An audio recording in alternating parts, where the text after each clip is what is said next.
ते तुम्हाला भेटण्यासाठी व तुम्हाला पाठिंबा देण्यासाठी इथं आले।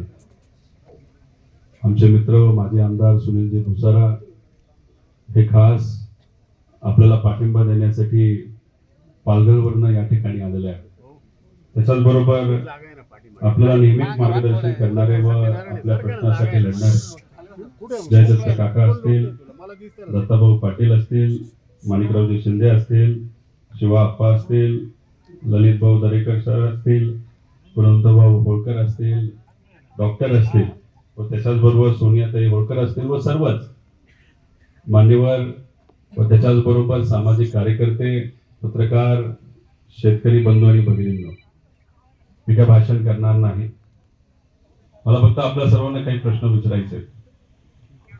हा जो आजचा 5 रुपये, 4 रुपये, 3 रुपये, कुठेतरी मिळाला तर 8 रुपये, हा जो भाव आता मार्केटमध्ये चालू आहे तो आपल्या सर्वांना परवडणारा आहे का? फक्त मला उत्तर देत असताना हात वर करून तुम्ही उत्तर द्यावं, म्हणजे माझं म्हणणं आपल्याला समजतंय असं मी समजेल। हा परवडतोय का? मला जे कळालेलं आहे की आपला जो खर्च आहे एकरी कांदा उत्पादनाचा रब्बीचा हा 1 लाख पेक्षा जास्त आहे, हे खरं आहे का? त्याच्याच बरोबर खताच्या किमती ह्या मोठ्या प्रमाणात गेल्या काही महिन्यांमध्ये आता वाढलेल्या आहेत, बरोबर आहे का? त्याच्याच बरोबर मजुराचा खर्च आणि इतरही खर्च जर घेतला तर आज जो मार्केटमध्ये आपल्या कांद्याला भाव आहे तो आमच्या शेतकऱ्याला परवडत नाही। आता हाच रेट असाच कायम राहिला तर मग आपण काय करणार पुढे? दुर्दैवाने अशाच पद्धतीने काही शेतकऱ्यांनी आत्महत्या करण्याचा प्रयत्न केला। मी विनंती करतो, अशी आत्महत्या करून चालत नाही। आपल्या याच महाराष्ट्रामध्ये जिथं महामानव त्याच्याच बरोबर सर्व संतांचा विचार आपल्या मनामनामध्ये आणि रक्तामध्ये आहे, तिथं रोज दिवसाला 6 ते 7 आत्महत्या शेतकरी करत आहे। ही परिस्थिती काय येते? कारण त्यांच्याकडे दुर्लक्ष केलं जातं। शेतकऱ्याकडे बघत असताना इलेक्शनच्या वेळेस वेगळ्या दृष्टिकोनातून बघितलं जातं आणि इलेक्शन संपल्यानंतर वेगळ्या दृष्टिकोनातून बघितलं जातं। आता काल 12.5 रुपये रेट हा जो डिक्लेअर झाला तो तुम्हाला मान्य आहे का? तुम्हाला काय परवडणार आहे का? 2023 ला तुम्हाला आठवत असेल तेव्हा अशाच पद्धतीने एक ट्विट करण्यात आली होती। तेव्हा उपमुख्यमंत्री म्हणजे देवेंद्र फडणवीस साहेब आणि आताचे मुख्यमंत्री, तेव्हा त्यांनी काय सांगितलं होतं की आम्ही शेतकऱ्याला 24चा रेट देऊ। आठवतं का नाही तुम्हाला? 24चा रेट, आणि मग आता 12 रुपयाचा रेट कशाला? काय बदललं असं? उलट आमचे खर्च वाढलेत ना, आणि मग खर्च वाढले असतील तर रेट 24 पेक्षा जास्त पाहिजे का कमी पाहिजे? आता हे नाफेड बद्दल बोलतात। नाफेड मार्केट कमिटीमध्ये माल विकत घेतं का? पण पूर्वी जेव्हा घेत होतं तेव्हा व्यापाऱ्यांना कोणाबरोबर स्पर्धा करावी लागत होती आणि नाफेडला कोणाबरोबर करावं लागत होती? त्याचा फायदा कोणाला होत होता? तर शेतकऱ्याला होत होता। रेट वाढत होते आपले। पण आता नाफेड काय म्हणतं की आम्ही बाहेर कुठेतरी काही फार्मर प्रोड्युसर कंपन्या ज्या आहेत त्यांच्या माध्यमातून आम्ही माल खरेदी करू। आपल्याला कळतं का कुठं काय युनिट चालू आहे, कुठं खरेदी चालू आहे? कोणालाच काय कळत नाही। त्याचं कारण असं की तिथं दलाल बसलेले आहेत आणि त्यांच्याकडे काय केलं जातं तर जवळच्या लोकांची नावं फक्त टाकली जातात आणि व्यापाराकडनं तिथं माल घेतला जातो। तुम्ही मला सांगा, आता ठीक आहे 12.5 रुपये काल डिक्लेअर केले सरकारने, पण काही व्यापाऱ्यांनी तुमच्याकडनं माल हा गेल्या काही दिवसांमध्ये 5, 6, 7 रुपयाला घेतला का नाही घेतला? हाच माल तिथं 12.5 रुपयाला त्या ठिकाणी घेतला जाईल आणि त्यात नफाखोरी होईल। मी खोटं बोलत नाही, त्याच्या मागे काही पुरावे आहेत। तुम्ही ऐकलं असेल या जिल्ह्यामध्ये एक माणूस खूप फेमस झालाय नजीकच्या काळामध्ये, कोण? अशीच एखादी नाफेडची खरेदी केंद्र कोणाच्या मालकीचं होतं माहिती का? खराबच्या नावाने होतं, आणि त्यात त्यांनी पैसा खाल्ला, पैसा काढला। तुम्हाला मिळाला का? त्यामुळे हा जो लढा आहे तो आपल्या सर्वांसाठी लढण्यासाठी अतिशय महत्वाचा आहे। आम्ही इथं काय राजकारण करण्यासाठी आलो नाही। इलेक्शन आहे का कुठलं? आता कुठलंच इलेक्शन नाही, पण इथं कशासाठी आलोय? तुमच्यासाठी आलेलो आहे। का तुमच्यासाठी आलेलो आहे? कारण हे जे उत्पादन आहे, जे काय रब्बीचा कांदा आता मार्केटमध्ये आलाय, त्याला जर तुम्हाला भाव नाही मिळाला तर तुमच्या मुलांना शिक्षण घेण्यासाठी अडचणी येणार आहे. तुमची जी मुलं आता कॉलेजमध्ये असतील, मुली कॉलेजमध्ये असतील, त्यांची फी देण्यासाठी तुम्हाला अडचण येणार आहे. येणारं जे पीक असेल ते पीक घ्यायला जो तुम्हाला तिथं पैसे लागतात ते आज तुमच्या हातामध्ये नसल्यामुळे पुढचं वर्ष आमचं कसं जाईल हा जो प्रश्न तुम्हाला त्या ठिकाणी पडलाय त्याचं उत्तर देण्यासाठी आपण इथं आलोय. जे काय छोटे मोठे खर्च आहेत, जो काय तुम्ही पैसा व्याजावर घेतला असेल, बँकेकडनं घेतला असेल, जो भरायला आज तुम्हाला अडचण येते, तो कुठं भरण्यासाठी हातभार लागावा यासाठी आम्ही इथं आलेलो आहोत. आणि त्यासाठी हा संघर्ष तुमच्या आणि आपल्या सर्वांसाठी अतिशय महत्वाचा आहे. जे आज सत्तेत आहेत त्यांचं तुमच्याशी आज काही घेणं देणं नाही. त्याचं कारण आज इलेक्शनच नाही. 2024च्या इलेक्शन आधी तुम्ही 24 बोलता आणि आज सहज म्हणता 12.5. काल बोलत असताना त्यांनी काय सांगितलं? उत्पादन वाढलंय. मला तुम्हाला विचारायचंय, उत्पादकता तुमची कमी झाली का वाढली? आता मध्ये अवकाळी पाऊस झाला, मध्ये गारपीट झाली, त्याच्यामध्ये जे काय 5 ट्रेलर एका एकरामध्ये निघत होते, आज 2 नाही तर 2.5 नाही तर 3 ट्रेलर निघतात. हो का नाही? मग अशा पद्धतीने खर्च तेवढाच पण कांदा कमी आणि भाव सुद्धा कमी. याच्यात कसं घर चालणार आहे आपलं? आणि मग यासाठीच तुम्हा आपल्या सर्वांना कुठेतरी रस्त्यावर उतरावं लागणार आहे. खरं तर पोलीस खूप दिसतात इथं. त्यांना असं वाटलं आम्ही आंदोलन नाही तर रस्ता रोको करणार आहे. आज नाही करणार, पण 6 दिवसानंतर मात्र त्या ठिकाणी 100% करणार.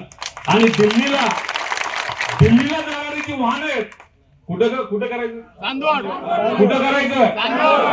जर पुढच्या 6 ते 7 दिवसामध्ये आमच्या शेतकऱ्याला 24 पेक्षा जास्त दर जर सरकारकडनं जाहीर झाला नाही, त्याच्याच बरोबर ज्या शेतकऱ्यांनी आतापर्यंत कांदा दिलाय त्यांच्यासाठी आंदोलन त्यासाठी जर अनुदान हे सरकारकडनं दिलं गेलं नाही आणि आमच्या शेतकऱ्याला महत्व देऊन त्यांचं म्हणणं जर ऐकलं गेलं नाही, तर मग पुढच्या 7 दिवसामध्ये 26 तारखेला सकाळी 9 वाजता दिल्लीला जाणारा ज्या काय कुठल्या गाड्या असतील आम्ही 100% तिथं थांबवणार. त्याचं कारण असं, महाराष्ट्र कधी दिल्ली समोर झुकत नाही.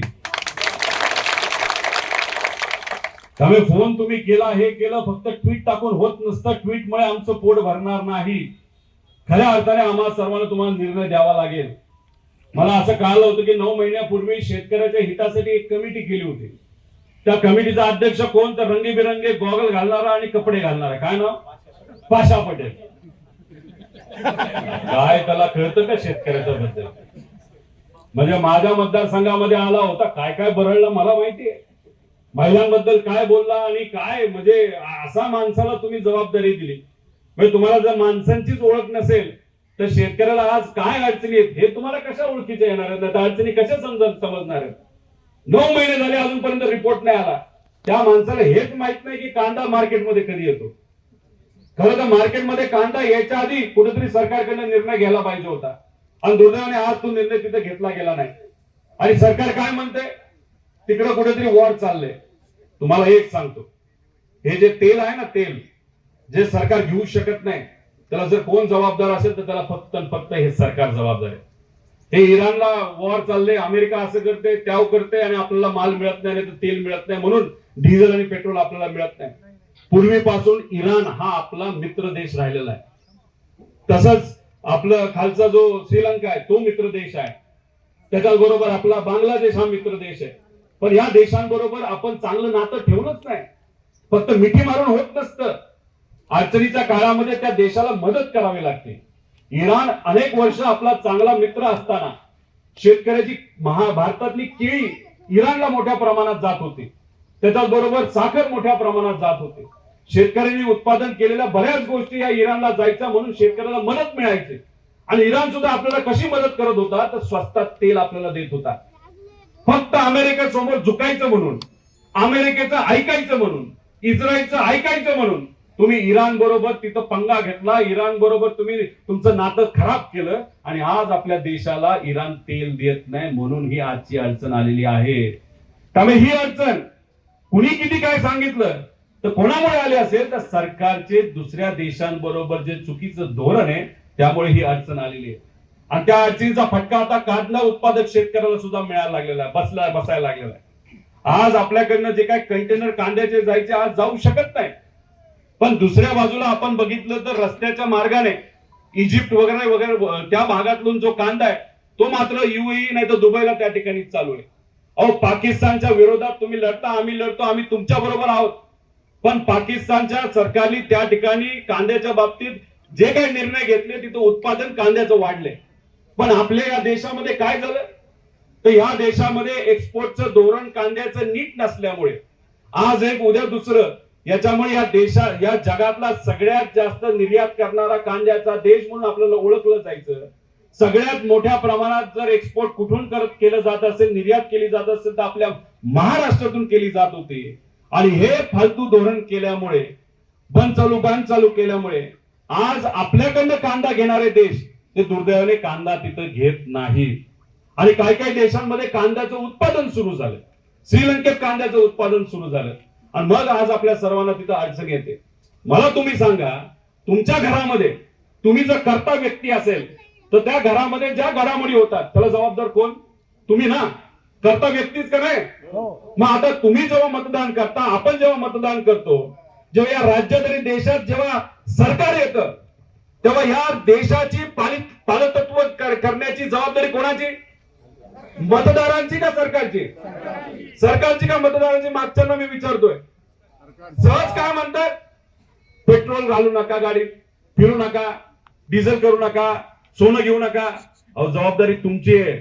जशी जबाबदारी तुमची आम्हाला तेल देण्याची आहे, जशी जबाबदारी तुमची आम्हाला पेट्रोल डिझेल देण्याची, तसंच आज आमचा कांद्याचा जो प्रश्न आहे, आम्हाला नका सांगू एक्सपोर्ट होत नाही म्हणून अडचण आली, आम्हाला एवढंच सांगा आम्हाला भाव किती देता, बाकी आम्हाला काहीच ऐकायचं नाही. कारण सरकार तुमची आणि तुमच्या जबाबदारी आम्हाला सगळ्यांना मदत करायची आणि हाच प्रश्न आपल्याला सरकारला करायचा आहे. आणि याला जर उत्तर त्या ठिकाणी नाही आलं तर मग काय करायचं? अरे 4-5 लोक बोलून होत नसतं. तुम्हाला सांगतो, इलेक्शन नाहीये आणि हे आम्ही राजकारणासाठी करत नाही. पवार साहेबांनी काल मला विचारलं, या खासदारांना सुद्धा विचारलं, काय परिस्थिती, कशी परिस्थिती. त्यांनाही माहित होतं. आम्ही त्यांना सांगितलं अतिशय वाईट परिस्थिती आहे, परवडत नाही. पण मग तुम्ही जेव्हा आंदोलन कराल तेव्हा काय म्हणून कराल? आम्ही तर फक्त जाणार आहे, शेतकरी आले तर आंदोलन, शेतकरी नाही आले तर आम्ही चर्चा करणार. तरी सुद्धा तुम्ही एवढ्या मोठ्या संख्येने तिथे आलात. आता इलेक्शन नसताना सुद्धा जर आपण सर्वजण तुमच्यासाठी रस्त्यावर उतरायला तयार आहे तर मग 26 तारखेला सकाळी 9 वाजता तोपर्यंत जर सरकारने तुमच्या बाबतीत योग्य असा निर्णय घेतला नाही तर काय करायचं? कमी आवाज मग असा असेल तर तुमच्या अडचणी मग सुटणार नाही. मला एवढंच आहे, इथं असणाऱ्या लोकांनी बोलू नये, मागच्यांनी सांगावं आंदोलन 26 तारखेला सकाळी 9 वाजता करायचं का नाही करायचं? नाही करायचं. सरकार आपलं ऐकणार नाही. जोपर्यंत तुम्ही रस्त्यावर उतरणार नाही तोपर्यंत तुम्हाला भाव मिळणार नाही, आणि जोपर्यंत तुम्हाला भाव मिळणार नाही तोपर्यंत तुमचं घर चालणार नाही. जर तुम्ही शांत बसला तर सरकार तुमच्याकडे दुर्लक्ष करणार. त्यांना काही घेणं देणं नाही. त्यांचं मत एवढंच आहे, 29 ला बघू काय करायचं. अरे 29 पर्यंत आमचा शेतकरी जगला तर पाहिजे.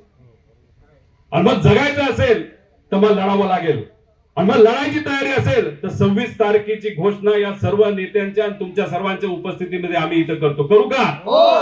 पण तुमचा पाठिंबा असेल तर 26 तारखेला 9 वाजता चंदगडला, आपल्या चांदवडला त्या ठिकाणी आम्ही एकत्रित येणार आहे. चांदवडला 9 वाजता नॅशनल हायवे अडवायला. नक्की का? हात वर करून जोरात सांगा नक्की. शेतकऱ्यांनी ठरवलं तर मग किती अहंकारी लोक, नाही तर सत्ता असली नाही तर सत्ताधारी असले तर त्यांना जमिनीवर आणल्याशिवाय आमचा मराठी शेतकरी त्या ठिकाणी थांबणार नाही असा विश्वास या ठिकाणी व्यक्त करतो. आणि फक्त शेतकऱ्याचा प्रश्न असं समजून चालणार नाही. जे मजूर आहेत, शेतकऱ्याच्या हातामध्ये पैसाच नाही आला तर मजुरांना आपण पैसा काय देणार आहे? त्या मजुरांना आणि तिथे असणाऱ्या व्यापाऱ्यांना सुद्धा सांगा. जसं मगाशी एक उदाहरण दिलं गेलं की शेतकऱ्याच्या हातात पैसाच नसेल तर व्यापाऱ्याच्या हातात पैसा येणार नाही, तर टोटल ग्रामीण अर्थव्यवस्थाच आपली मोठ्या प्रमाणात अडचणीत येणार आहे.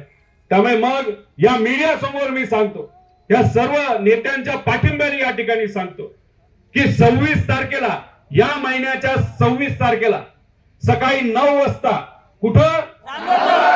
चांदवडला आम्ही सर्वजण तिथं उपस्थित राहणार आहोत.